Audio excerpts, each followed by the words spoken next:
Dire sa Ortigas, it's less polluted and less traffic compared sa mga main roads like EDSA, sa ibang mga lugar. And people here, especially yung mga private cars, they really observe traffic laws and regulations. Like kung labang ka sa kalsada, they would really stop for you sa mga pedestrian. So that's one thing that shocked me, especially here in Ortigas and sa Pasig mismo. And very cool sa Pasig.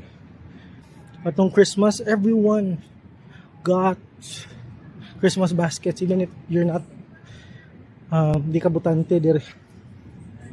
So inana siya ka cool. You just have to register online, walay pili-pili, walay unsay mo partido, wala.